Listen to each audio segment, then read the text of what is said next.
Hello YouTube. I have this PC case here and I need the community's help to help me identify it.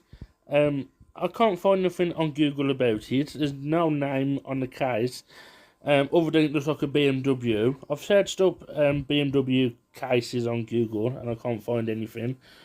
On the side there is nothing. Does have this case that I think someone sort of spray painted, or it come like that from the factory.